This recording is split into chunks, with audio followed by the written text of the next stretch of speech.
Hello and welcome to Horseplayer Happy Hour. Not just any Horseplayer Happy Hour. It's the Horseplayer Happy Hour Playoffs. I'm your host, Peter Thomas Fornatal, back with you from the Brooklyn bunker. Once again, wearing the Degenerate Horseplayer t-shirt. What could be better? We've got the little light box going. One thing that's annoying is, in my light, this is clearly purple, which is, great for the whole Breeders' Cup theme of the show. But for some reason, when it goes through the camera and goes out to you guys there in the world, it looks like it's baby blue, and it kind of loses the effect. It has a bluish hue to it. Exactly. I don't know what's going on. That voice you hear, I'm sure you recognize. And we're going to be doing this show as a podcast, too. We don't always do this with the Horseplayer Happy Hours, but this week, when we've got so much special content and so much looking forward to do to not only a Saturday of Win and You're In Breeders' Cup action, but also a Friday, we're going to get that out there on the In the Money feed as well. So hello to those people who don't always get to hear what we're doing over here at Horseplayer Happy Hour, but it's always me, and it's this guy. You know him from his eponymous podcast, from the work he does on NBC TV's Matt Bernier. What's up, my man? Exciting times, Pete. The Happy Hour playoffs have kicked off. This is deep stretch going into the Breeders' Cup. If you haven't done your homework or started it yet, now is the time to do so. And like you say, we've got all these big prep races this weekend. Just the tip of the iceberg. I'm looking forward to diving into everything. It's going to be a lot of fun. We've got two leaderboards to look at, and we'll start here with just the news that, now it's not official yet, but we did pretty well, people, showing up in this qualifier today. Normally, we play these $20 games. That's how we've populated our playoffs throughout the course of the season. Those are going on in the background as well. As far as the playoffs go, we start with 90 players. That's going to winnow down to a top 40 who will compete next week. Scores reset. Those 40 next week become 20. Those 20 on the next show are going to become 10. Once again, scores resetting the whole time. And then in just a few weeks' time, we're going to have a final table of 10-runner contest with the top finisher winning a Breeders' Cup betting challenge seat. But the thing I'm also excited about, and maybe we'll get to do again next week, keep your eyes peeled, is to have a qualifier going on at the same time. The qualifier, obviously, will send another player to the Breeders' Cup betting challenge. That's awesome. But even more awesome than that, our friends at horseplayers.com, our friends at the Breeders' Cup, are still donating the house cut to our aftercare charities, the Thoroughbred Aftercare Alliance and the Thoroughbred Retirement Foundation. So how cool is that, Matt? Yeah, and like you say, we had a pretty good turnout here this week, 121 entries total. So 2 full BCBC seats up for grabs. And like you say, all the juice goes off to charity, and hopefully we can do it again in the weeks to come. It's very, very exciting stuff. Very happy to see how folks have come out and supported us. Let's do a very quick leaderboard check, AJ, if you could pull that up quickly. If not, we can pivot to our special guest and maybe do the leaderboard check directly after the next race at Belmont.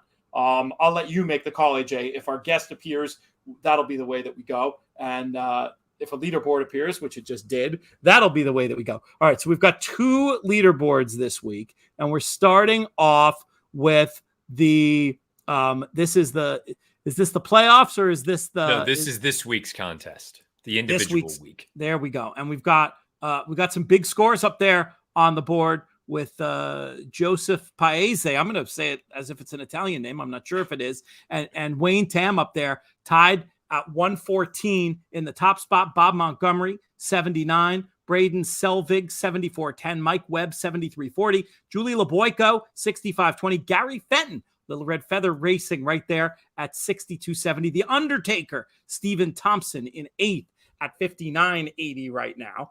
And, this is very different. This is, 1 in 65 get the prize, essentially. There'll be some, it does look like they've upgraded to do 2 full BCBC entries, which is just fantastic. I'm so happy to see that up there on the leaderboard as well. And then in our other contest, we have 90 runners going to post, and you finish 40th, you finish first. It's the same thing. Very different in terms of strategy. That's something we'll talk about with our first guest, who I noticed took an interesting strategic approach. AJ, if you want to hop over to that other leaderboard, it should also be noted on there on the drop down as Horseplayer Happy Hour Playoffs or something like that. Yeah, it's the second one there. Click on that sucker, and we'll have it, and we'll see who turns up there. Now, again, Wendy Long in the lead, 77.70. But the number that really matters here is actually if we scroll all the way down to 40th place. So why don't we do that? I won't shout everybody out, but we'll give you a sense of where the cut line is right now with 3 races to go. I need just a little bit more play on that screen. And there we have it. Michael Domable with 15. So all to play for, you could be last and have all to play for at this stage with the cut line only being 15. We'll talk about the whys and wherefores of and how different it is with these cut lines in mythical tournaments and all those specifics. We'll do that a little bit later, because right now I do want to bring in a special guest. We're giving out Breeders' Cup Betting Challenge seats throughout the course of this Horseplayer Happy Hour Tour season, and a few of them have already been won. The name we just said, Michael Domable, he won a feeder, won one of our feeders the other week and went on to qualification play on one of the Saturday $179 contest, punched his ticket. There are others who've done that as well. But then through our tour, our interconnected series of 20-ish contests during the year, it was a little bit of a runaway for the man we're about to bring in right now. And you can pop him up there anytime. There he is, David Browning, coming to us from Lexington, Kentucky. First and foremost, congratulations, my friend. You went basically wire to wire in this spot. Thank you. Thank you both for having this and everyone behind the scenes that gives us this chance to do it. Well, I'm glad you thank them too, because it's really true. Supporting organizations like horseplayers.com and the Breeders' Cup, who are doing these player-friendly initiatives, when we support them, we're saying, hey, we're paying attention. We want you to do more things that are player friendly and support important initiatives like Thoroughbred Aftercare. So let's hear your emotional journey, David. You started off, you basically never let up, but was there a point at which you ever felt confident in this thing? Throughout the summer, I felt pretty confident, but then towards the end, Michael, started playing the same horses on the same tickets and started gaining points on 2 or 3 entries at once. So it was getting scary at the end. How did it feel to have the overall honor of winning this tour and punch your ticket to the Breeders' Cup Betting Challenge in a field that included so many contest luminaries you competed against before? No, it was just a great feeling to be able to get to 10,000 for putting up, $20 each week. Is just an opportunity that most of us don't have. And hopefully you had a little bit of fun along the way, as well as the little stresses here. Yeah, it gives us something to look forward to every week, all through the summer and the spring. Wow. David, I got a quick question for you from a handicapping standpoint. Do you approach the contest any differently than you would on a day-to-day or a weekend-to-weekend kind of basis? Probably play a little bit more prices than I would. A lot of times in regular betting, you might single a favorite or something, but in the contest, you really can't go that way. I did play one entry each week, kind of 3 to 4 to 5 to 1 shots, because when you're playing one track, you just about picking the winners. You can't go hunting for prices elsewhere. So I did have a couple top 5 finishes, just picking 3, 4 to 5 to 1 shots. Speaking of strategy, how does it change for you in this tournament you're competing in today, where you have multiple entries, 90 entries total, and the prize for 40th is the same as the prize for first? How did you approach that? 3 tickets, and basically they're all pretty much different. So you just maybe get one in the top 40 and move on. And from a philosophical standpoint, when you go through a race, are you someone who is purely a pace player? Are you someone who's just a fig player? What is your kind of MO from a handicapping standpoint? Kind of just picture the race in my head. I don't use any of the computer programs. I'm still pencil and paper type person. And I typically lean more to what I call pressers that sits right behind the speed, because, speed collapses, they can take over, but they're not so far back, they get in trouble. So today I picked one of my entries kind of prices, one's just kind of favorites, and one's in between. How are they doing so far? Where are you on that leaderboard? 22nd, tied for 43rd, and probably last. So. Even is last the long shots ticket, though? On that, you probably only need to be right once, right? Yeah, it's got like $8 on it, so it's not dead last. But 15 right now is the cutoff, so everybody's still in play. We've got 3 minutes to race 6 at Belmont. We're going to get your thoughts on this one, David, and then we'll let you get about your handicapping. Huge weekend coming up. Plenty of prep work to be doing for the Breeders' Cup. But which runners? It sounds like you use 3 different runners in here. One of my tickets, I have the 5 on both of them, then the 8 on the other. Okay. So 2 5s and an 8. This 5, 11 to 1 right now. What'd you like about this horse? I like the trainer a little bit, and I think the mare was out of Meadow Lake. I always like Meadow Lake runners. sprinting coming out. Then Pletcher's on the outside. I think it's a Pletcher horse. He just kind of stay out of trouble and get a good spot in the race. That idea of race design you were talking about before coming into play. This number 5 for Jonathan Thomas, it was good with first-time starters. Print Track, and yeah, the Meadow Lake Dam. Meadow Lake, definitely a good precocity influence, and be interesting to see how this one makes out. And then that 8 horse on the outside, Verratti, another first-time starter, being by Into Mischief. You don't have to twist my arm to use Into Mischief first-time starters. It feels like they can all run. David, we're going to let you get on with it. We'll wish you Godspeed both today and in your future efforts. Hopefully, we'll get a chance to check in with you again very soon. All right. Thank both of you. Cheers, David. Good stuff. Matt, how about you when it comes to this 6th race with 1 minute to post now at Belmont Park? Where did your eye go? That one right on the screen right there, the number 1. I thought Mo Donegal was at least interesting, specifically because of the gate drill two back at Saratoga. According to the DRF Clocker report, showed a little bit of gas from the gate. And I know Jonathan Kinchin's always brought up that, when you see these workout reports, especially with first-time starters, being alert from the gate is very important, because last thing you want to do is have to be spotting a field 2 or 3 lengths first time out of the box. So down on the inside, I'm hopeful Javier can be aggressive, break alertly, and maybe play a little game of come and catch me if you can. But by no means is it a super strong opinion. 6-1, though, I think is fair. I would agree at the prices. I was going to talk about Triple Elvis, the 3, but I think 4-5 is short enough on this runner. Didn't really do much running on debut, but I was going to excuse it based on the break and the fact that we've seen the form of that race working out pretty well. Two winners have come out of it. This is definitely a weaker group. This is definitely some later season 2-year-old pedigrees. There's a lot of these who probably ultimately are going to want longer, and we're only going the 6.5. But Mo Donegal, you mentioned about that bullet work and the opportunity to maybe be speed from the gate. There's a lot of people out there, sort of an old handicapping saw that the numbers don't really back up about first-time starters from the rail not being good bets. And what I'll say about that is, if they've got speed, if you've got reason to believe they're going to break, I don't think the rail makes really any difference. I'll back those horses with confidence. And for me here with 7-1 on Mo Donegal, that's just far more appealing. I mean, what did you make of Triple Elvis? If Triple Elvis was a decent price, would you be on, or are you more fundamentally against? No, not at all. I mean, this is a horse that took some money in the debut, and you brought up the fact that the form is held up. We've got a graded stakes winner coming out of that race who won their Major General. But really, just to boil down to the price, I mean, if you look at it comparatively, although this is the one in here with the experience, or one of a couple in here with experience, I just don't know that I can see or justify a 55 or 60% chance based on the way the public is betting. It just seems way overzealous, in my opinion. Yeah, I mean, maybe there's some negative signal about some of the firsters as far as that goes. Certainly, I think this is negative signal about the stablemate. I mean, these horses work together.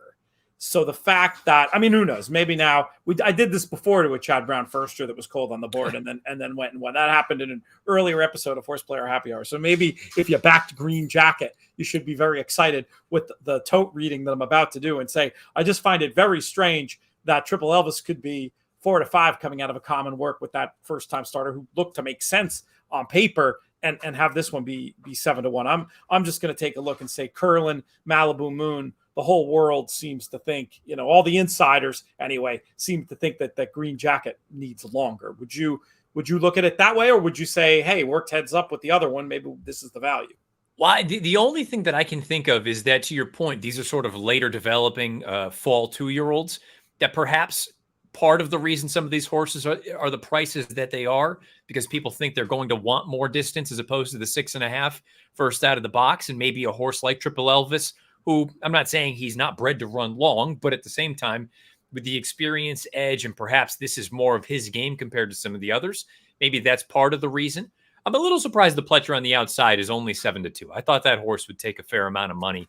But having said that, I do think based on the prices available, I think Mo Donegal is definitely the play for me. And I agree with everything you laid out about the rail with a first-time starter. If you've got a horse that can break alertly, in a way, I would almost rather be on the inside. It's just, if you don't think you're going to get that position out on the front or forward, that becomes a bit of an issue when you've got horses kind of crossing over in front of you. we're going to be doing things a little differently. These shows are typically very interactive, and if we have time, we will do that. So if you do have questions, hit us up. We're going to try to find time, but between the guests and all the Win and You're In action this weekend, there's not going to be as much of that as usual. It also goes to it being a podcast as well. And there we talked about the importance of the break from O'Donegal, and we didn't really break, though David Browning's horse, I'm going to say this correctly this time, Print Track, did break very nicely, as did the other one he mentioned, Verratti, who I agree, a little bit cold on the board.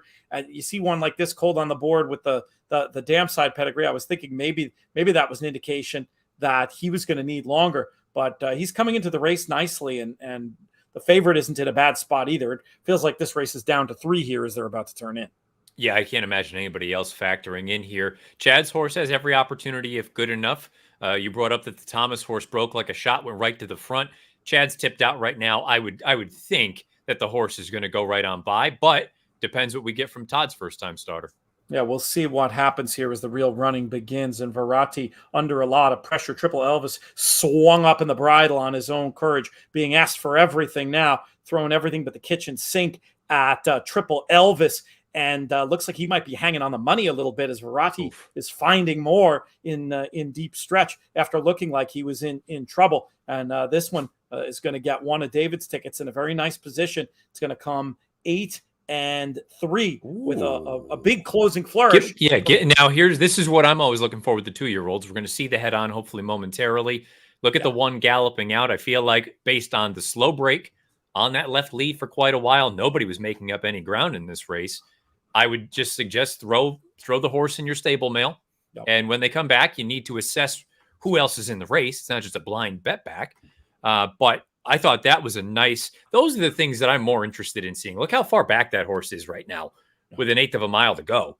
And for him to gallop up the ground that he does, look, not trying to take anything away from the other Todd who ended up winning the race, but I think maybe you want to keep an eye on a horse like that. Look for those moves that the form won't just, the form is going to say third beaten, 4 lengths, 5 lengths? Well, maybe a little bit more to it than that. Yeah, this horse ran very well, all things considered. Here's the break again, hops, did a little hop step, climbed, ugly looking start. This is a horse I would think is going to need more ground. You know, looking at that pedigree, Uncle Mo, Pulpit Dam, and is going to win going longer very, very soon in one of the next 2 starts, quite possibly bet down quite a bit from the 9-1 of today. But I think that was a nice pick by you and a horse to watch going forward. Triple Elvis has a bit of a money burning look at the moment. Yeah. And Verratti did what needed to be done. And sometimes with a runner like Verratti, where you see the potential for a distance pedigree, you see the little bit of cold on the board, you see some professionalism, especially compared to Triple Elvis, and you say maybe that's a horse that can improve again the next start again, especially if they decide to put a little more distance in the works. So we'll have to see how the figure comes back and all that. I mean, it's possible it's just not going to be a race that we're going to want to bet a lot of horses out of, but I do think there's nice things to say about the 1st and 3rd place finishers there. Shall we look ahead to this weekend, Matt, at some Win and You're In action? Because goodness knows we have a whole lot of it, starting with these Friday races, which are not going to be covered anywhere else in the Money Network, I don't believe. So all the more reason why we should talk about them. Actually, I think that's a bit of a lie. I think Sean Tugel and I are going to talk about them because they're 2-year-old races.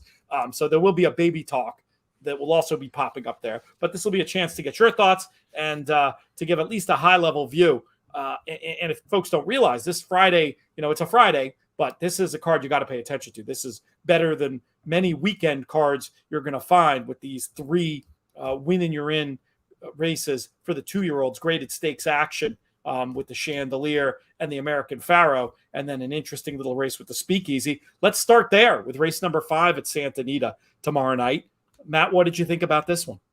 Yeah, knowing that we have a million things to go over, I'm going to kind of break it down based on give you horses that I think are going to be reasonable prices or what I think they should be anyway. So playable, put it this way. That. I've got 4 horses, the 2 one-timer, the 4 Forbidden Kingdom, the 5 Miss Alacrity, and the 7 Time to Party.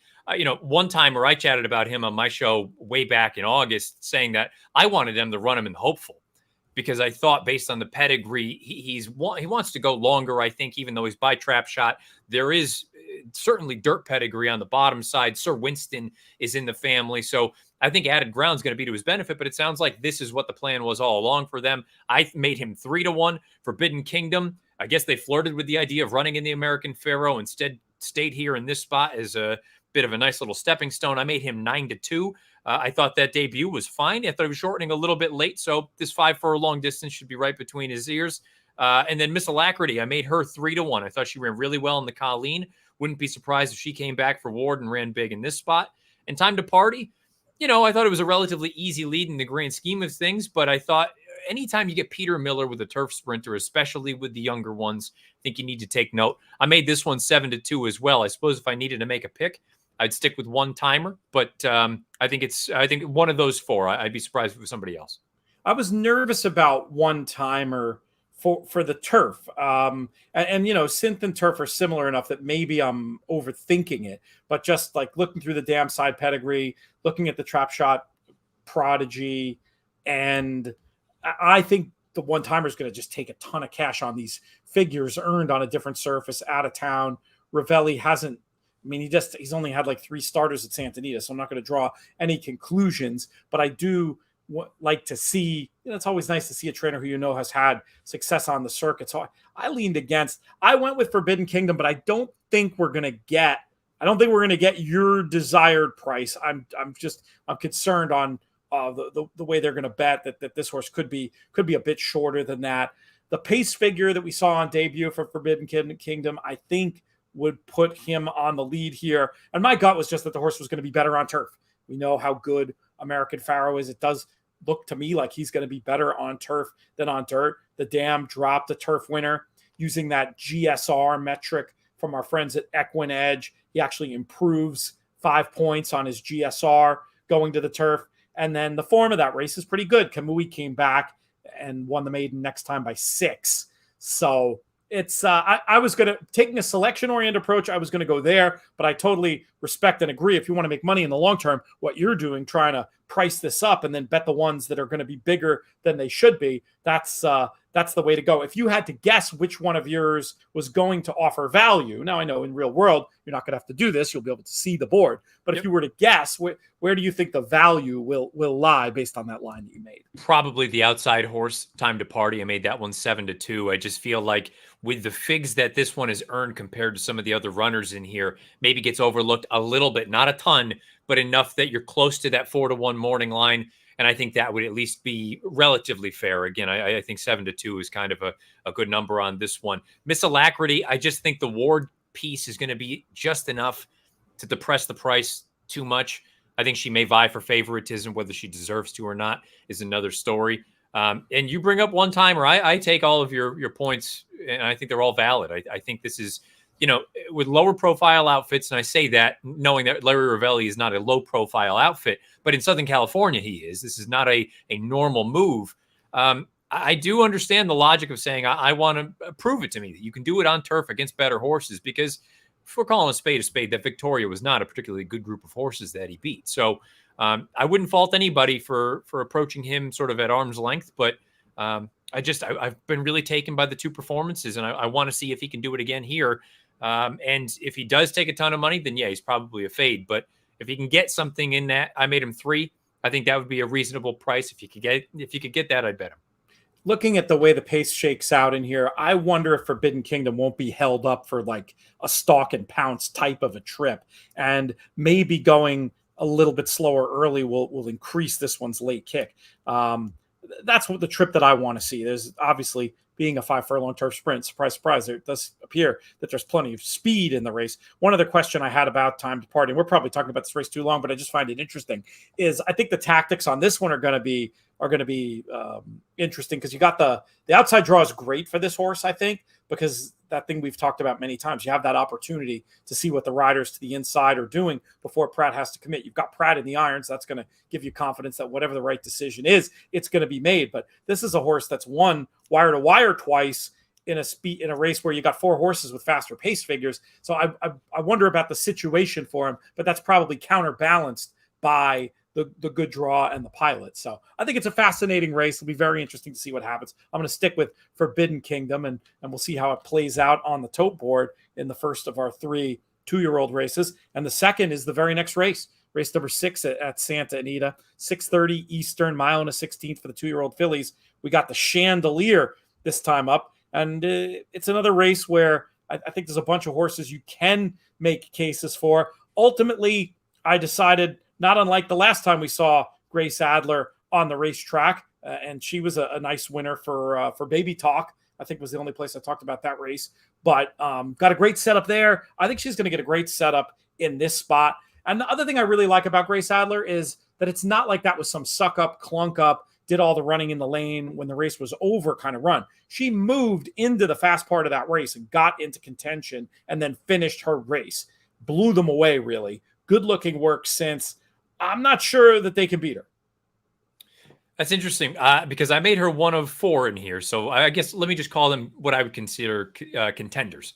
The 1 Electric Ride, the 2 Ain't Easy, the 4 Grace Adler, the 5 Desert Dawn. My concern with Grace Adler visually, did it actually live up to the fig or vice versa? Basically, she had everything go her way in that spot. The pace was wicked. She rolled into it. She drew off one for fun. I wonder if she's facing better horses this time around. We have to go out to 2 turns. And I just think she's going to be way over bet on the heels of a nearly 12-length victory with Baffer and that big, those couple of workouts in her back pocket. Yep. I made her 4-1. I think she can win this race, certainly. I just think she's going to be a pretty severe underlay, in my opinion. The inside 2 runners, I think, are the 2 most likely. I think Ain't Easy is probably the most likely winner, in my opinion. I made them both sort of 3-1 chances. I really thought it was an educational debut, one of a few in here for D'Amato.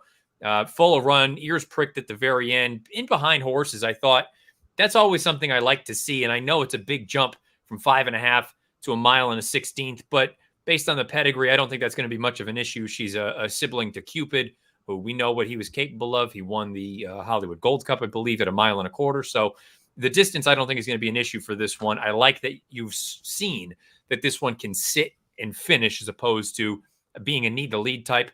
Electric Ride, I have no issue. I thought the fig was legit. The pace was a little bit on the more moderate side. I think things are going to be a little bit hotter this time around, and perhaps that works to her disadvantage. And the other one that I threw out there that from a betting standpoint, I think I'll get the price on Desert Dawn. I made her 6-1. I just, she's another one. The pace for the most part kind of worked out for her, the setup of everything and that maiden score. But I thought she was impossibly wide throughout. For her to run the way that she did and carry the amount of ground that she did, I think there may be something else here. Maybe this isn't the race for her, but down the road, that to me suggests that she's the kind of horse that she can overcome some adversity. She doesn't need to have everything gift wrapped for her, considering she ran basically 1 1/8 miles in a mile race, breaking her maiden. So she may be the one that if I ended up making a bet in here, because I think I'll get the 6-1, maybe it would be Desert Dawn, but I think Ain't Easy is the most likely winner. It's interesting. Ain't Easy. I'm just scared. I take your point about the passing horses and the pedigree. I'm just a little bit scared about, 5.5 to 1 mile and a 16th is tricky. And I'm just worried about her getting a little bit lit up. I think the Desert Dawn case is very, very interesting. Having 2-turn form in a race with so much stretch out speed, that ain't easy, and I think, on the morning line, she's completely overlooked at 15-1. So I'm not sure if that's accurate or not, but it certainly is. It certainly is notable and interesting. You're certainly that suggests you're certainly going to get your 6-1. Let me take a quick look at that Equinedge morning line tool that we've talked about that does a pretty good job also predicting how the crowd is going to bet, and see if we can get just another little data point on that one if I can find it quickly enough. But yeah, if you're just taking a guess as to what price she's going to be, 6-1's the value. What do you think the crowd's going to make her? I could see her being in that sort of 11-1, 12-1 kind of range. I haven't seen the sheets or Thorograph, but I have to assume they like her, or she's at least fits in here with some of the other girls based on the ground loss. I could see somewhere between 10 and 12. Yeah, they have her very. I mean, she's not going to be 20-1. That's what the Equine Edge line has her at. But that's just interesting with that at 20 and the morning line at 15. Definitely a horse that I'm going to figure out a way to get in my reckoning, because I could see a race set up too where all the stretch out speed bangs each other up, and a runner like Grace Adler with that kind of finish, and a runner like the 5 can end up getting involved here and maybe being nice little exacta partners for us in this one at Santa Anita. Let's move on to the boys division, the American Pharaoh. We referred to it a little bit before. This one will go as race number 8, and we move up to the grade 1 ranks. We've got a field of 7, and just to tip my hand, my opinion is very boring in this one. I'm hoping you have something more interesting. I assume that means that you're down on the inside with the Big Fig and Corniche. I'm too much of a figure monkey to ignore the 98 Beyer speed figure. And, looking at some other figures around, that could be light. And I like the fact that there's 2 fast 5 furlong works since. And then you look at the blood, Quality Road, Distance Female Family. This one's supposed to be better going longer. Then you say, oh, but what about the pace setup? And the other speed is the same trainer. So whatever there'll be some type of team tactics. There ain't going to be a duel. So I don't know. It all led me to think that Corniche is going to be odds on and win. So the horses that I identified as contenders: Corniche, Flying Drummer, Oviatt Class, Rockefeller.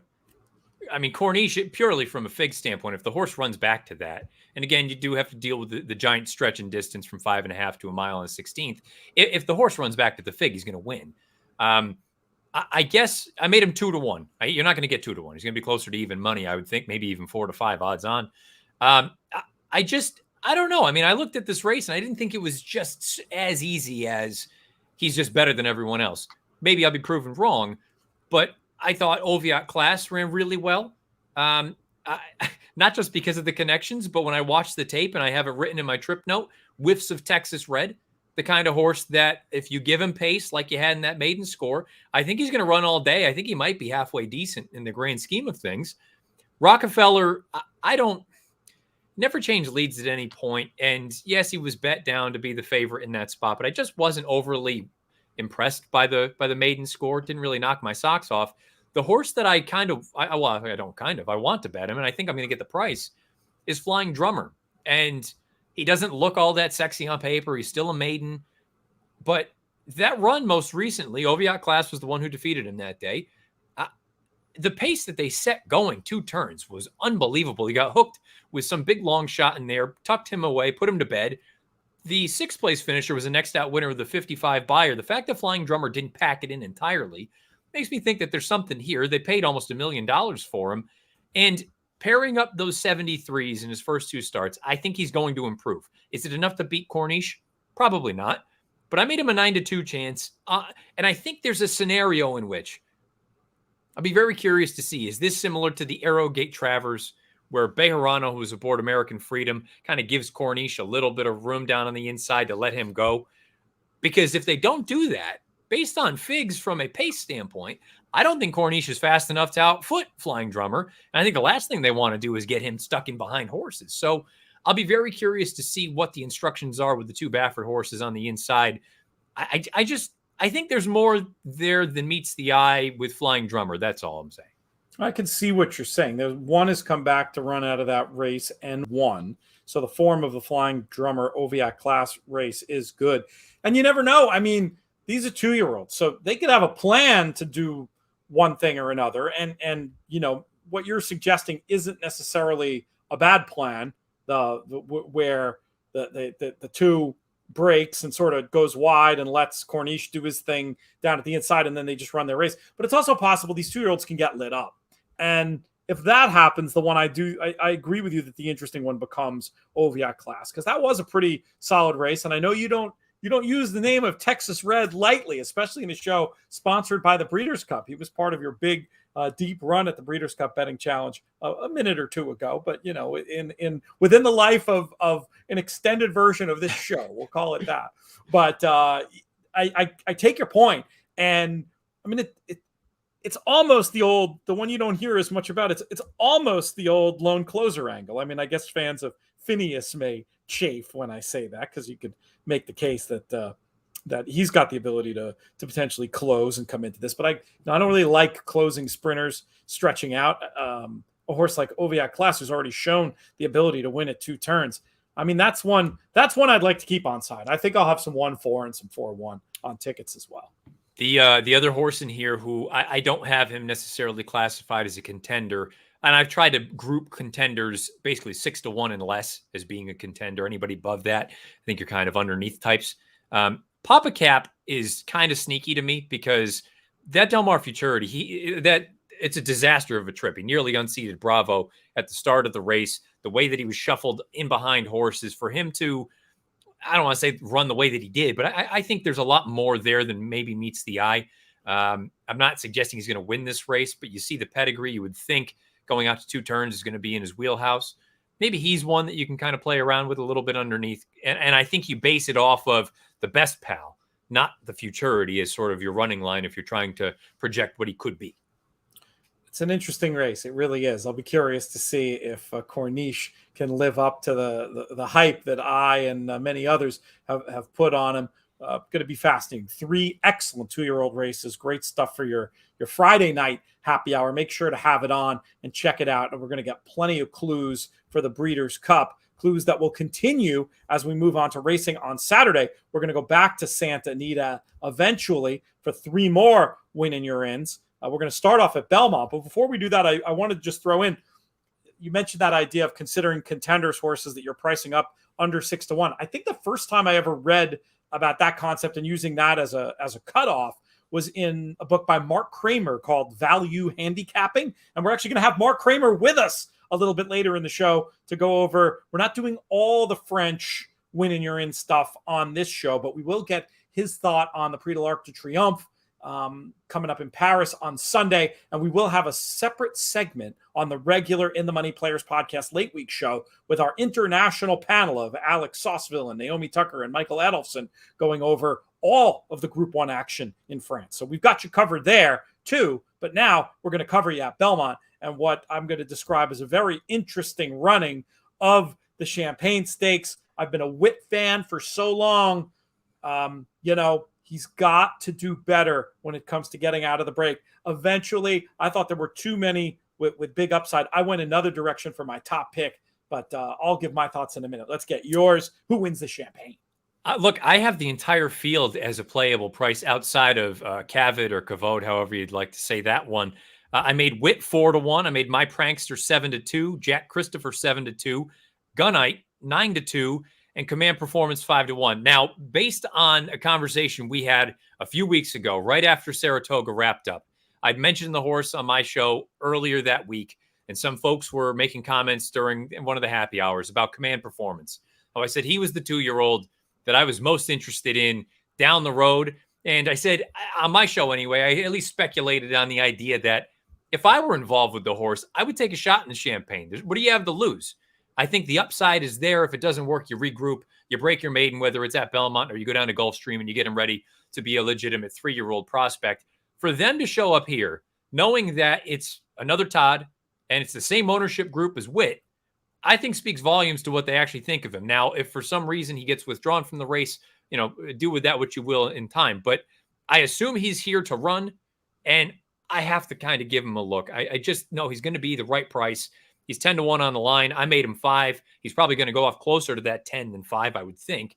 And I do wonder, with the amount of speed in this race, boy, doesn't this thing feel like it could come apart with Jack Christopher and my Prankster and Gunite all kind of just going hammer and tong early? I mean, you're making a good case. Command Performance definitely is supposed to be better going longer, is definitely supposed to improve second out. I think this is a salty group. And so I did not end up listing him, but this is a horse at 10-1 or higher. I think that you're making some very good points about potentially including, and I think you're going to get all of that. Now, did you hear anything about him potentially scratching? Was there any scuttlebutt on that? No. Or were you just I need to make that clear that it's not like I read that anywhere. But when I when I saw him in there along with the other horse that this entire outfit has, and I saw Tyler named, which is not a bad thing, but I don't immediately think of Gaffaleone as being a Pletcher sort of first call or second call for a graded stake type. It just made me wonder a little bit, but at the same time, it's not like the race wasn't going to go. I mean, they had it's a grade one. They had 5 horses, and that's that. But I'm hopeful that this is an indication of what they actually think of this one, because I was really taken by the debut. I encourage anybody to go back and watch the tape if you haven't seen it. I think there's something here. I think he can run, and for them to bring him to this spot as a maiden, I'm hopeful that speaks volumes about their opinion of him. Don't Wait Up was the horse that beat him that day, and I don't think he did a ton for the form in his next start. To be fair, if you go back and watch that race, Command Performance is the only horse that made up any ground, and he blew the start, and he had to wait rounding the far turn. It's much more of I'm not really concerned about who has done or hasn't done anything out of the race. I'm more interested. I take it back. He hasn't run back yet. I was having a synaptic misfire, and he's actually worked fast twice since Don't Wait Up. So never mind. This is the kind of tape that I think it's much more of a visual piece than when you just look at the running line and you go, oh, he had pace to run into and he only finished second with a 75. I think there's a lot more there than that. Yeah, it's way better than that. I mean, this was a horse I was expecting to come back and be a short-priced single. Yes. In a maiden race going long, and just key the whole pick 6 around the horse kind of thing. This throws a monkey wrench into those works, but I think the horse is includable. In the end, I blinked and I didn't pick Wit, and I didn't pick I didn't pick Command Performance. I decided to go with Jack Christopher. I just thought that debut, very impressive. The time was very good. 2 have come back to win. And then 2 others have run and hit the board, have improved. The figures have improved for the runners coming out of that race. The horses worked forwardly since, in the right hands to take a move forward. And the 92 buyer already puts him right there. I decided to keep it simple. And then we'll see what happens. I mean, if he can break and run the way he's run, I mean, the horse he's an immense talent, and I'm not going to be getting beat by him in any picks. So I thought his hopeful was really strong, given that and to your point, I mean, he's got a penchant for getting out slow. That's a problem that needs to be rectified sooner than later. But for him to make the middle move that he did into a hot pace and still at least have a little something down the lane, some try, I thought that spoke volumes about what kind of mind he's got. My question for you with Jack Christopher, I look at the fig, I watch the tape. I mean, is he a sprinter? I know he galloped out really well, but I watched him and it looked like he was running with his hair on fire. And those are always the ones that give me a little cause for pause, wondering, do you have the ability to ratchet it back a hair going an extra quarter mile? Because these other horses, I don't think many of them have distance problems. I'm a little curious. I look at that pedigree and I look at the way that he ran. That was the only thing that held me back from really falling in love with him, because like you said, the fig is there. He looked good, but he just kind of gave me that impression of, boy, he's going for broke the minute the gates break. Yeah, it's interesting. Munnings has better numbers than people. His average winning distance is low, 6 and change probably. But if you just look at the percentage of Munnings in turf routes, they're really good.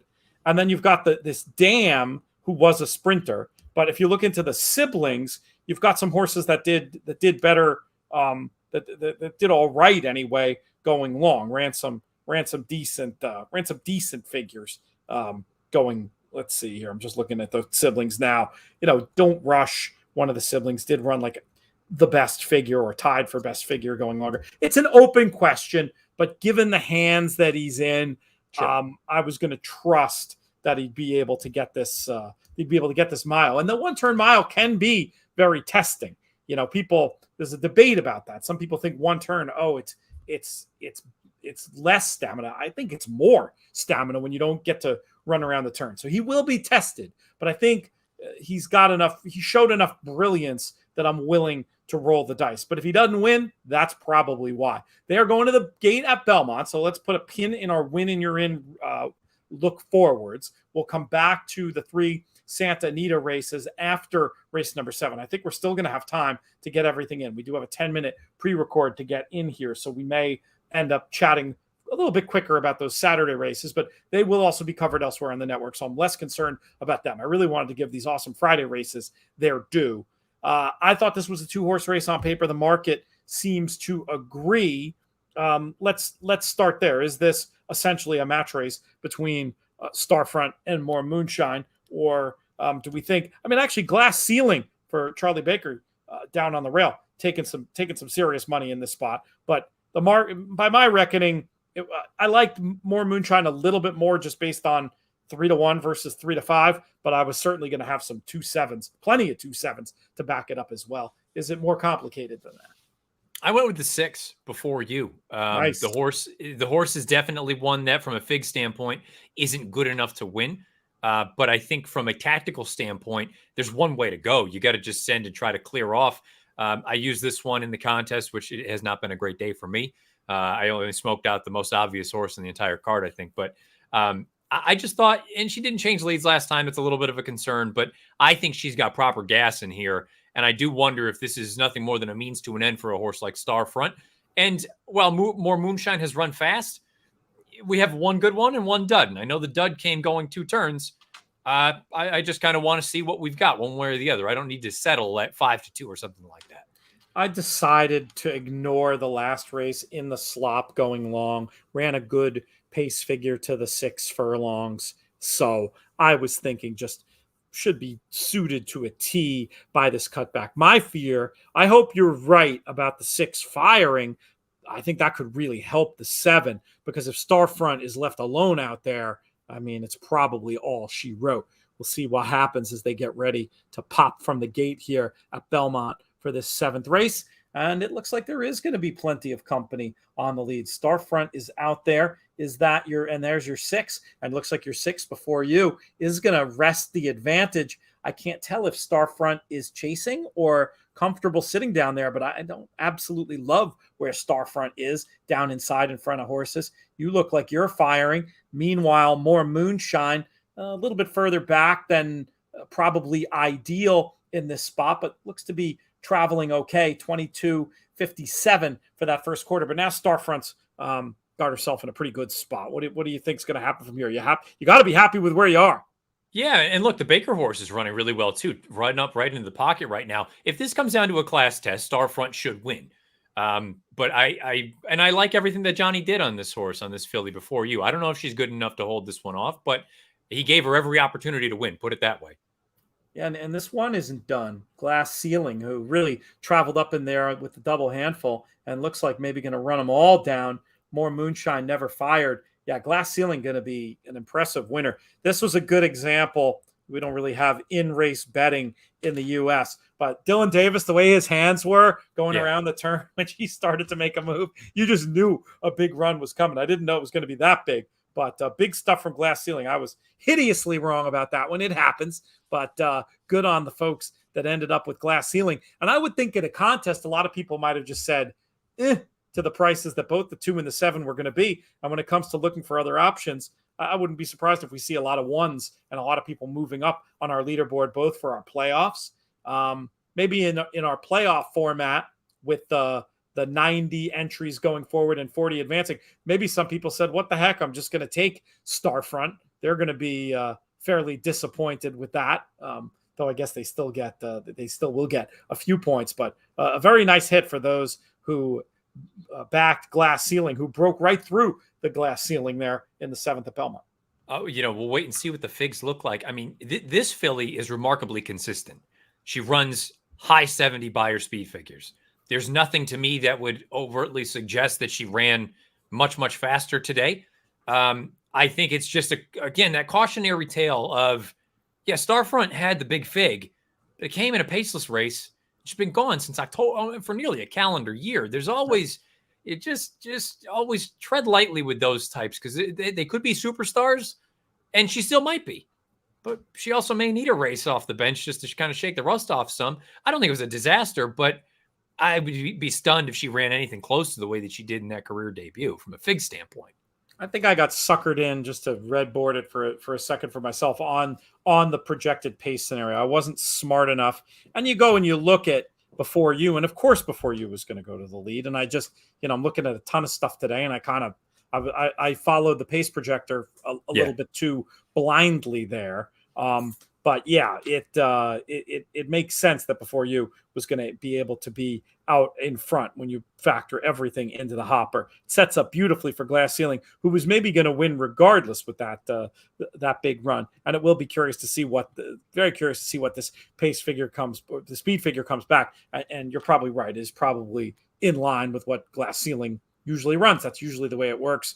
Maybe Glass Ceiling took a little bit of a step up there, but probably nothing too dramatic. All right, let's go back and talk about these Saturday win and you're in races from our friends at Santa Anita. The next one we're going to talk about is race number 8 on Saturday, the Santa Anita Sprint. Very curious to hear who your range of contenders is in this one.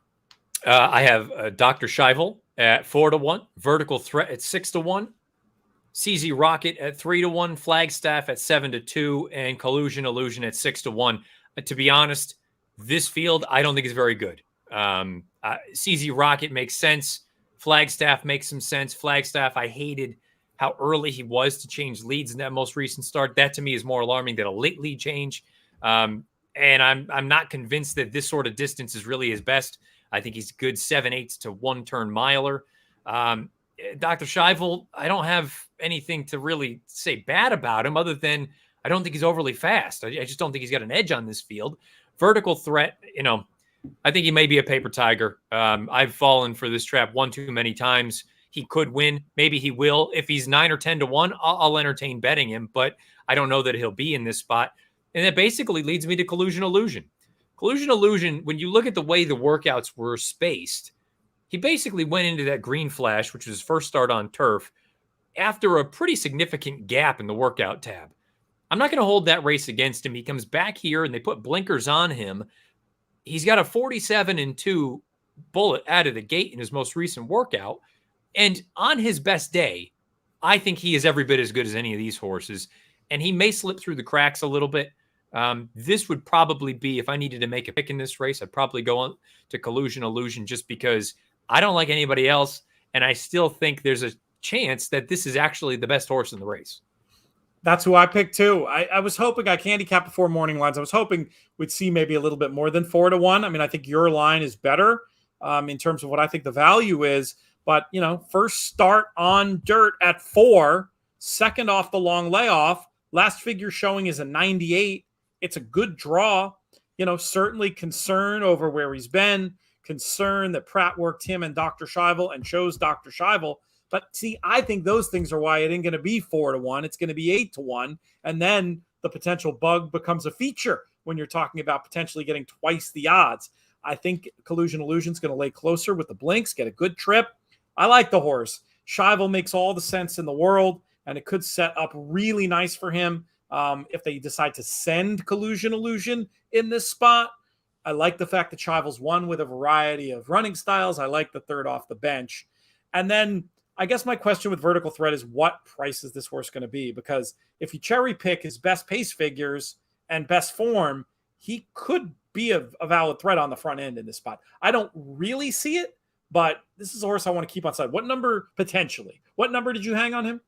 I made him 6. Yeah, that's right. And I mean, I don't know if I haven't seen a morning line for this race. I liked him in the Bing Crosby. And yeah, that was a difficult position to be in first off the bench. There was some other speed in there. But for him to pack it in the way that he did in a race that I just personally don't like in general, that left a bad taste in my mouth. I'm not doing anything with the Charlestown race because it's just such an anomaly, a 2-turn 7/8 compared to this race. And the other times that he's been tested, I mean, I just flat out, I've been fooled by him. So maybe he'll pop here, finally put it all together. There's a part of me that wonders if he's one of those horses that as the waters get deeper, he just can't quite hack it. I don't know. We'll find out on Saturday. Flagstaff, I thought it was too sharp. And then CZ Rocket, I was just thinking wasn't going to get a setup. So I was going to lean against those two bigger names in here, figuring they're both going to catch tons of money. And I like them both obviously as horses, but I just didn't think either had the best setup. You asked about the morning line on Vertical Threat, same as your value line, 6-1. We'll see how it all plays out in the Santa Anita Sprint Championship. Let's talk about race number 9, the Rodeo Drive, Grade 1, going 10 furlongs on the turf for these fillies and mares. Winning you're in action for the filly and mare turf. And I was going to be very consistent with my usual biases in this spot and look for turf form shipping west, though the one that I put on top, Luck, already has a race on the circuit. I was just super impressed by the Del Mar run from Luck. Didn't break, actually broke and then checked, but then didn't have a pace to close into, and it didn't matter. Just ended up quickening like a good thing. And this is a horse that's just based on the known form and the pedigree is supposed to be significantly better going longer and probably doesn't need to be that far back. I thought Luck was very interesting, and Magic Attitude was the other I wanted to have somewhere in the mix. Coming out of the Grade 1 in New York, beating 4 3/4 there, but it's a different ball game out here on the West Coast. And she's had some trips and she's had some excuses, but on her best form, I think she's shown that she's pretty darn good. I mean, you go back and all the way to her 3-year-old year and, beating 3 lengths in the French Oaks and some good stuff over on this side of the pond as well. I don't think the distance is a problem. Those were the two I was interested in. I want to try to take 7 and 8 against the field and see if we could make some noise. I see the going to Vegas case. I do. I could definitely see maybe having some savers for with 7-8. She's done well going 10. She could be controlling speed, but I was more interested, and I think we're going to get better prices on the 7 and the 8. How did you see this one? Those are the only 3 horses that fell into my sort of contender category, and that's mainly because I think this is a rather competitive race, and I don't love any one specific horse in here. I made Going to Vegas 6-1. I made Magic Attitude 9-2, and Luck 6-1. Magic Attitude is actually the shortest price that I've got at 9-2, which is, again, kind of speaks volumes about what I think of the race. I had a hard time really getting stuck into anyone in particular. But to your point, I keep going back to that Belmont Oaks that she won when she came over here for her first U.S. start. And I thought it was just such a good performance. And her Sheep's Head Bay, I thought, was really, really strong at the beginning of this year. And then the New York, I don't want to hold against her because of the ground. The Diana, in all likelihood, just against much better horses. I mean, I hate to say it like this because she has lost a number of races, but isn't she supposed to win a race like this? I mean, I see it that way. It just depends on what kind of a freak Luck is. I mean, if Luck builds off that last race, and that last race was really, really good. Now, this is interesting. On the morning line, Luck is as low as 3-1. Not a lot of juice in that price. And it's probably an accurate guess because I do think there's going to be people looking for a stranger, and the flashy stranger is Luck. So at the morning line has Magic Attitude 5-1. At those prices, I'd flip the order of my picks. But again, my main interest is to try to take those 2 against the field in this spot. Any other thoughts for you on the Rodeo Drive? No, I just think it's a very, very competitive race, and I would not talk anybody off of any of these other horses who could go off in that 15-20 to run range just simply because I don't see anyone in here that I think is an absolute standout. I feel like we've got some old friends of yours in here. The horses we talked about, Neige Blanche and Red Lark. I think you've won with both of those on shows we've done in the past. So we'll see how it all plays out in the Rodeo Drive, which brings us to Grade 1 action in the Awesome again, going 9 furlongs, 8:10 the scheduled post time for this one. The return to the races of Medina Spirit. Let's just start with this one. Are you with him or against him? He's one of 3 that I pegged as a contender. I'm not way against him, but he's a price, or I think a price that will end up being considerably shorter than what I would deem fair. I made him 4-1. I thought his Shared Belief was very much a Medina Spirit kind of race where I never thought he looked like a superstar, but he just kept finding. And that's very much how I felt about all of his races to this point. He never looks like he's done anything visually fantastic, but he just keeps going. He doesn't want to let anyone by. I think he fits in here. I don't think he deserves to be a favorite when I think he probably will be. Again, I haven't seen a morning line for this race, but it wouldn't stun me if they had him favored. I think he makes sense, but I don't think he's going to be a playable price. Put it that way. 5-2 on the morning line, and he is the favorite over Tripoli at 3-1, Tiz Magician and Express Train at 4-1, Idol at 5-1. I mean, the market suggests that this is a deep and competitive race. Who were the others you had on your short list? I have Tripoli at 3-1. To me, he is the most likely winner of this race. I think, in all likelihood, in my opinion, those two should be flipped, Tripoli and Medina Spirit, from a betting standpoint and an odds standpoint. And then I'm interested to hear that that's the price that they've put on Idol, because I've never loved this horse, but going back and watching that Santa Anita handicap, I forgot how wide he was throughout. He carried an immense amount of ground, and he basically rolled over all of these horses. I say all of them, with the exception of Medina Spirit and Tripoli. And then he did the same thing to Maxfield, who ended up turning out to be, a pretty darn good racehorse.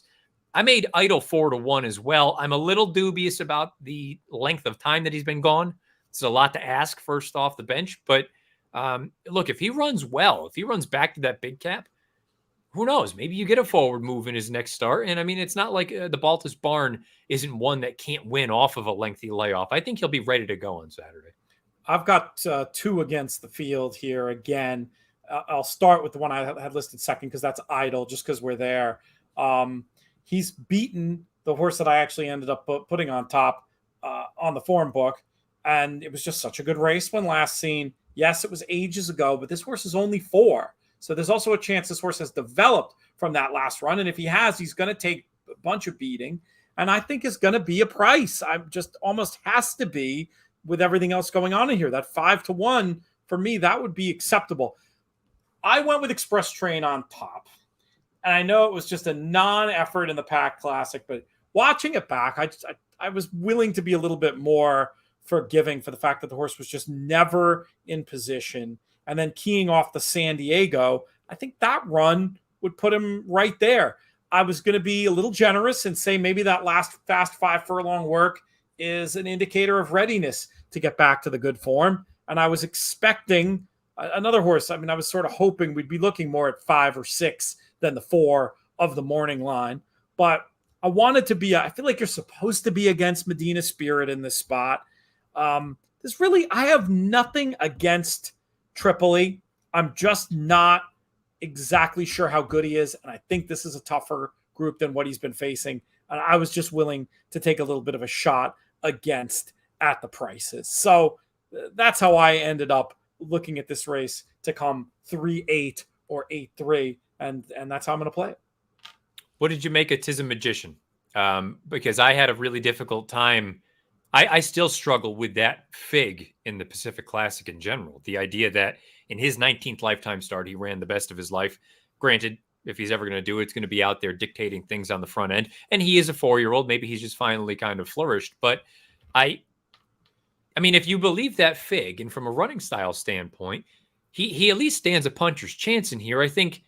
But and I think that's part of at least the reason I think Tripoli is the most likely winner. But I do understand your point of, are you actually that good, or have you been taking on slightly inferior? Because, I mean, we've seen Tiz Magician exposed at this level in the past.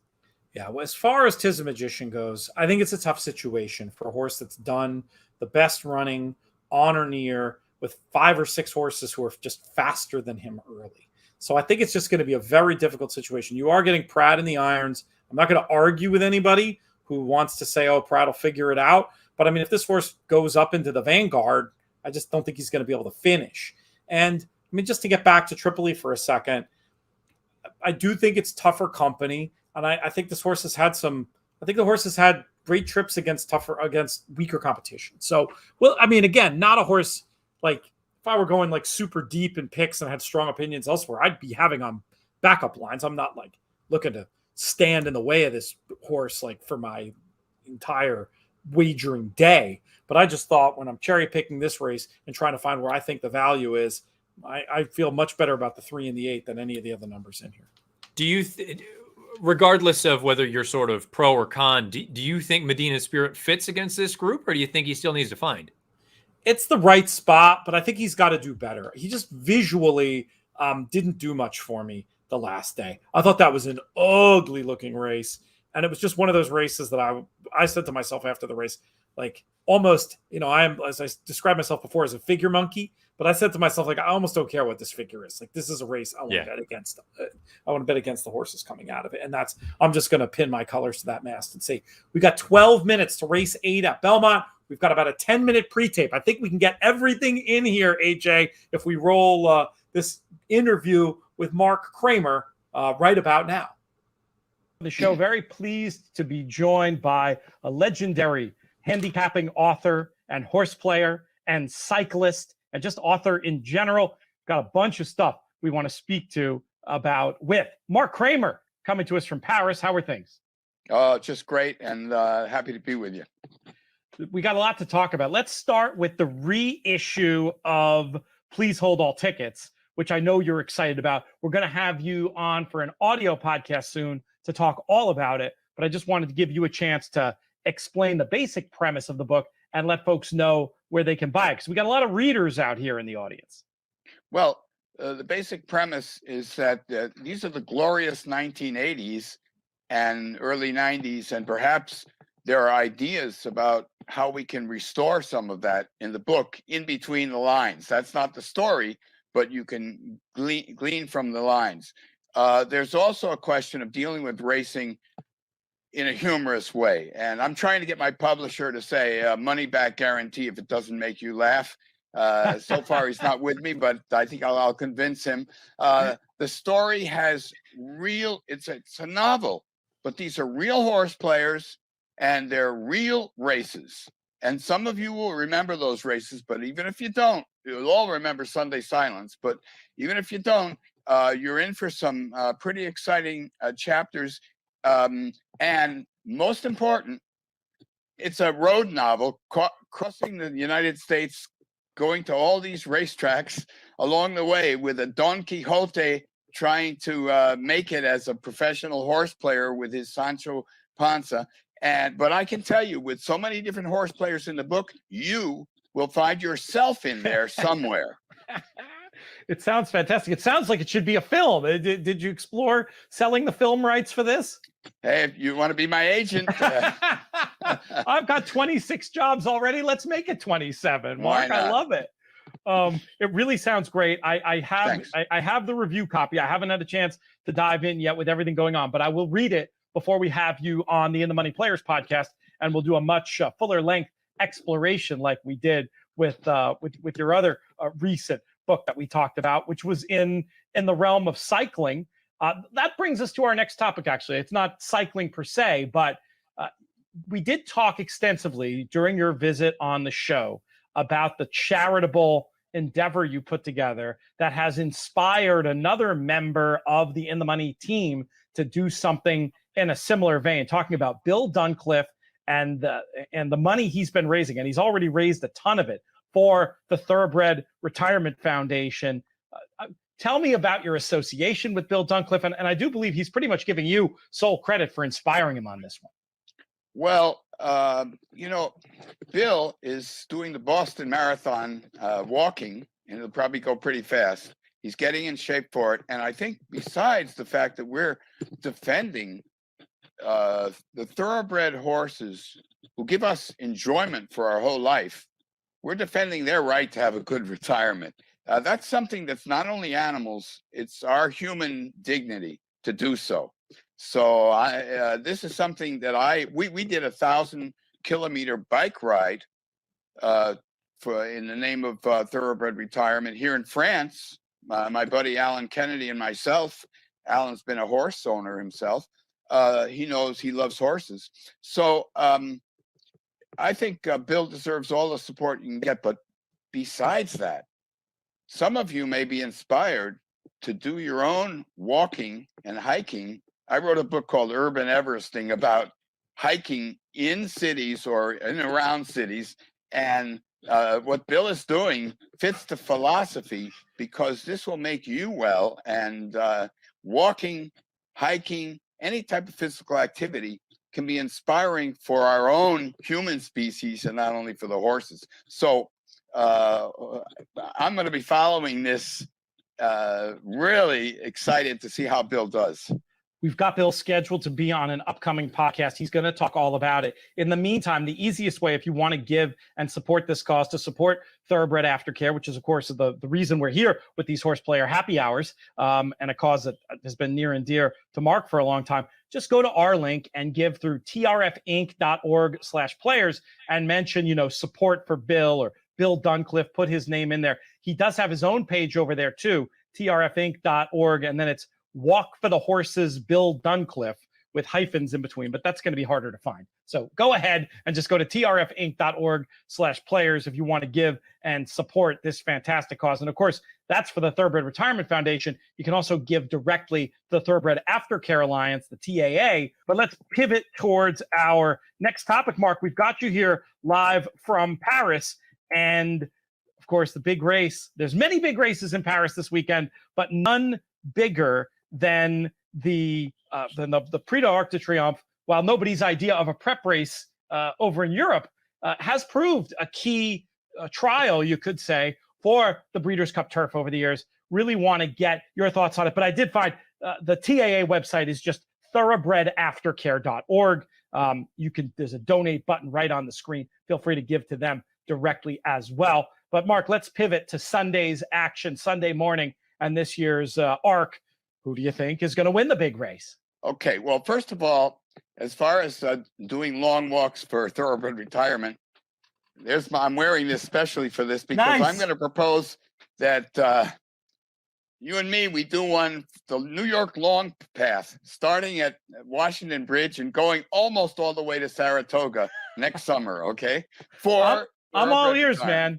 I'm Okay. all ears. I mean, that's a lot of miles, but I love it, and I attempt to be a fitness person from time to time. So let's talk, especially if it's going to bring you to New York. Yeah, I'll do it.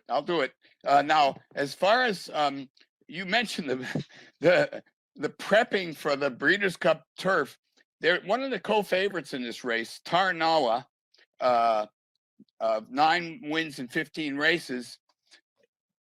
Seems to me that the ARC is more like a prep for the Breeders' Cup Turf. Has had only 2 races since a long layoff, won last year's BC Turf, and I'm not sure that this horse is ready, even though the odds are very low, probably second favorite. Okay, so I'm going to try to bet against Tarnawa. Hurricane Lane is another possible bet against horse because no horse that ever won the Saint-Léger has ever won the Arc de Triomphe. So I've got 3 horses that I'm interested in. Now, Adayar, from a hot stable, Appleby stable, winner of Epsom and King George. That's a big double. And this horse is supplemented, and gotta believe that he deserves to be the favorite. And so if you get second favorite status, if somehow Tarnawa is bet instead of Adayar, then Adayar deserves a little support. But the 2 horses I'm most interested in are Snowfall and Chronogenesis, the Japanese horse. Now, Snowfall won the Epsom Oaks a day after or day before the Adayar won the Epsom Derby, and in a slower time. So I wondered, since Snowfall is a 3-year-old filly, these are the most likely winners in the Prix de l'Arc de Triomphe, 3-year-old fillies. I checked to see what's the difference between the Epsom Derby and the Epsom Oaks. And in fact, even though the tracks were listed as the same condition, the Epsom Oaks was run way wide. They were all racing on the outside. So there must have been some problem with the track that day. So in fact, Snowfall actually raced a longer distance than did Adayar, 1 day apart. So, and Snowfall is also supplemented. Aidan O'Brien's stable is really hot, got Ryan Moore, 3 wins at the distance. So this is the horse that he'll be bet, maybe 4th favorite or possibly 3rd favorite, but this is one that you might get a little value on. And finally, a horse that should be included, I think, in the in exotics is Chronogenesis, Japanese horse, sired by Bago, was a winner of the Arc de Triomphe, beaten only by a neck in the Shima Classic in Dubai. But if you look at that race, you can see that race on YouTube, and just lost to Mish Riff, the Gosden horse, who would be probably a co-favorite if he were racing in the Arc. He's not racing; he's going for the classic races 2 weeks later in England. So, if you look at the stretch of Chronogenesis was bullied throughout that stretch drive. Nowhere, he couldn't really have space to advance, but advanced anyway. Beat the horse that was bullying her, and just lost by a neck to Mish Riff. Now, Mish Riff has run well against most of these horses, but the fact that Chronogenesis was in the same photo as Mish Riff places Chronogenesis as a chance to break the incredible jinx against the Japanese horses in the Prix de l'Arc de Triomphe. So, as a natural fan of underdogs, you might get a good value on Chronogenesis. These are the two horses that I'm most interested in, Snowfall and Chronogenesis. Mark Kramer looking for a little bit of girl power in the Prix de l'Arc de Triomphe on Sunday. Mark, we're going to have you back soon for a much longer visit, but want to thank you so much for popping by today. Great. Really enjoyed it. Thank you.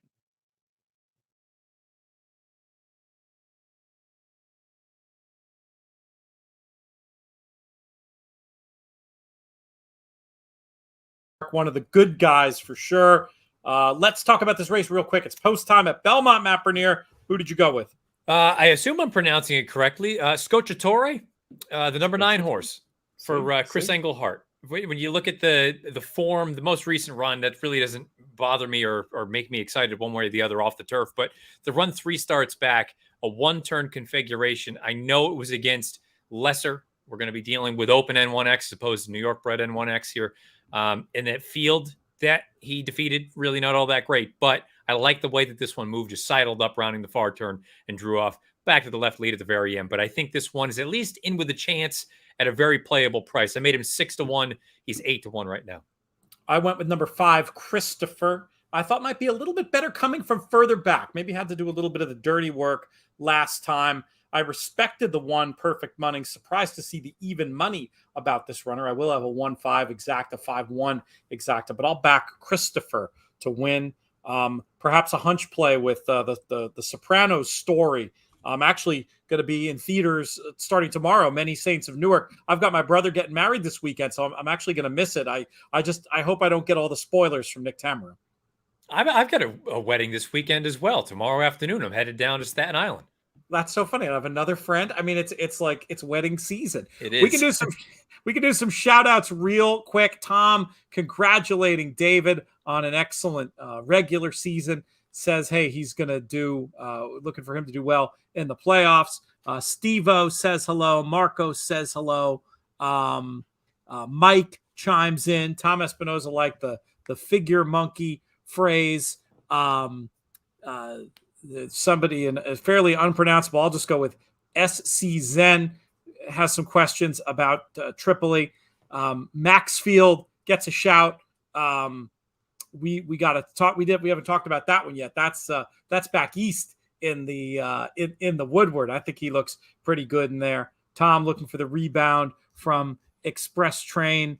Let's see what else we have here. Derek suggests that Mark would be a good guy to kick it with, and that's absolutely true. Again, just one of the good guys. And if he's serious about arranging some sort of walk, now I don't know, that sounds like a 100-mile walk he wants to do. Not quite sure where we're going to find the time for that, but if there's a way, 26 miles, I think we can make that work. They're off here in the last race of our contest with Bally Dooley out there. I thought this would be had the potential to set up for a meltdown. I felt like there were a bunch of horses on the outside who had no choice but to go to the lead. I like where your Scocciatore is, though, here, Matt.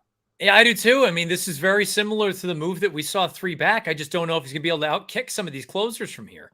We'll see. You do have a jump on the likes of Christopher and who's this now? Somebody closing down on the outside with a nice looking visual move. And this Bally Dooley, who's been there the whole time, might not get pegged back. The 4 flying late. Feel like it's down to those two. Looks to me like the 12 is going to just hold. 12-4-9. Good run from Scocciatore. Not quite enough. What price? This horse was a price. So this is going to change things. 18-1. It's definitely going to spice some things up as far as, let's see if I'm just doing a quick run through. There was at least one person who was on the outside of the top 40 cut who will move inside the top 40 because of it. And that's just from the winner standpoint. I don't know about the runner-up. Because the runner-up 18s. Yeah, the runner-up was also 5-1. So and there are a number of folks who were just outside the cut line who had the 4. So you would assume that place price will move them up. And then as far as the qualifier from today is concerned, I think many people, this is a brutal beat here. The Joseph Paisi, however you'd like to say that, who was the leader going into it at 119.20. The runner-up, Wayne Tam, had the 12. Wow. But he was already good to go. The third place finisher, Braden Selvig, also had the 12. And I think that's going to be enough to nip Joseph Pacey at the wire. Oh, that's a tough beat. That's gross. Don't quote me on that. But if my math is correct, I think you're going to be pretty darn close to getting nipped. Well, we'll see. Here's what we're going to do. This is going to go official. We're going to roll through this really quick. I told our friends at Breeders' Cup social media, we try to give them 5 minutes to be clear. I should have mentioned this earlier in the show. We got cocktails and conversation tonight. So you're going to have a chance to go get a snack or maybe another adult beverage and then come back for cocktails and conversation on Breeders' Cup social media right here at 6. If you're listening on the pod and want to catch that via replay, they do a great job on that show. You can check it out on the Breeders' Cup YouTube channel. So we're gonna blow right through here. Have you looked at any other races over the weekend you want to give a very quick thought on while we wait for this thing to go official? I have not, no. I did a very, very brief sort of quick pass through of the Woodward. I think it's a really good field. Max Field, the blinkers on. Yeah, it's definitely an intriguing move for a horse who, I mean, I haven't immediately thought of that as the thing holding him back or sort of, preventing him from being number 1 or number 2 as far as the classic division is concerned. The one that I'm probably most interested in seeing is Art Collector. I mean, has he finally put it all together? I think the 2 runs with Mott have been fantastic. He's paired up career buyer tops of 103. I'm very interested to see what we get from him. That was another one where I wanted to see it with a faster pace and or better horses. But I mean, would it be a surprise? Would I have him on any sort of multi-race spreads where I could afford him? Of course. My thought on Maxfield and the blinkers was maybe this isn't so much for tomorrow, not so much for Saturday, but more for the rematch with Nick Sco, and knowing that you can't count on anybody else to do that dirty work, and you got to sharpen him up and try to get him closer. That was my thought, is that they were thinking ahead. Okay, here we go. Here's the playoffs. I'm going to do all 40 names. I just decided. John Twomey, Wendy Long, Trey Crump, Truls Engebretson, Mark Wilgard, PJ Briskenis, Joe Howardcheck, Daniel Edwards, Joe Solito, Peter Savage, Michael Cavana, keep them coming, AJ, Bill Chenvert, Don Marquardt, John Twomey again, PJ Briskenis, CJ Arrigo, Jim Sebus, keep them coming, Andrew Uretsky. Don't leave us hanging. There it is. Making me laugh. John Maslin, David Browning, he made it with at least one. Amy Warren, Pete Tressens, Dylan Donnelly, Greg Lewis, Derek Vogt, Gregory Lewis, Joe Solito, Chris Couples, 5 more. The computer's being a little logy, of course, when we need it to be fast. I should have just pulled it up on my own screen. And then our final 5, Paul McClelland, Chris Couples again, Don Marquardt, Derek Vogt, and John Gilpatrick. We'll see you next week. We're going to take that 40. We're going to run it down to 20. But before we're done, let's go over to the other leaderboard and let's give our 2 winners of actual Breeders' Cup Betting Challenge seats. And we're almost there. The suspense. It is amazing. There Wayne it is. Tam, as predicted, gets there. 164.80 tour de force performance in this 8-race sequence. Braden Selvig gets the other BCBC seat, 137.90. Huge stuff. Unlucky Joseph Paese and Gary Fenton check in third and fourth with very, very respectable scores. I'm going to talk to our friends over there. Maybe we can do it again next week. Matt Bernier, a closing thought. No, looking forward to the racing this weekend. Good luck to everybody. Chat again soon. All right, we are out of here. Thanks to our friends at the Breeders' Cup. Thanks to producer AJ. Thanks to everybody for playing, and especially who retweeted and sent things around and made this qualifier such a success. We're hoping we can do that again. To all the listeners, to everybody who's played in one game, we're raising a lot of money for the TAA and the TRF. We appreciate you more than you know. We will be back next week. I'm just going to skip right to the tagline. May you win all your photos.